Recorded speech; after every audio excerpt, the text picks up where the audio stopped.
శ్రీ వెంకటేశ్వర స్వామి అనుగ్రహం కోసం నక్షత్ర పారాయణమని అశ్విని మొదలుగా రేవతి వరకు 27 నక్షత్రాలకు స్కాంద పురాణాన్ని అనుసరించి కొన్ని ముఖ్యమైన వెంకటాచల క్షేత్ర మహత్యంలోని కథలన్నింటినీ కూడా చెప్పడం జరిగింది.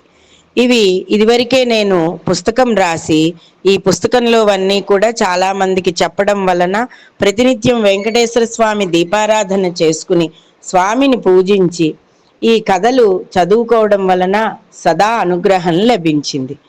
ప్రస్తుత పరిస్థితుల్లో ఉగ్రదేవతారాధనలతోటి అలాగే సమస్యలతోటి మానసిక వేదనలతోటి సతమవుతున్నందుకు గాను ఇక్కడ ఈ కథలని చెప్పడం జరిగింది.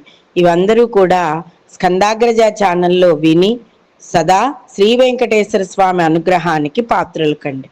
పారాయణ రూపంలో ఎలా వినాలి అని మాకు మెసేజ్ల ద్వారా తెలియపరిచారు.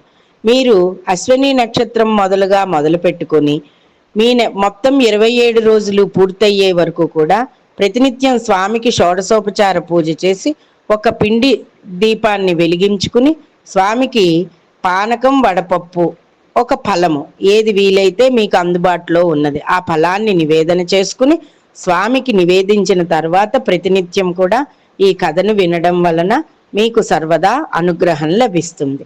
ఇవి పూర్తిగా స్కాంద పురాణాన్ని అనుసరించి చెప్పబడినవే. వెంకటాచల క్షేత్ర మహత్యంలోవి కొన్ని కథలు చాలా మందికి తెలియనివి కూడా ఇందులో ప్రామాణికంగా చెప్పబడినవి. అందరూ కూడా శ్రీ వెంకటేశ్వర స్వామి అనుగ్రహాన్ని పొంది హాయిగా ఆనందంగా ఉండగలరు. మా ఛానల్ని సబ్స్క్రైబ్ చేసుకోండి, లైక్ చేయండి, షేర్ చేయండి.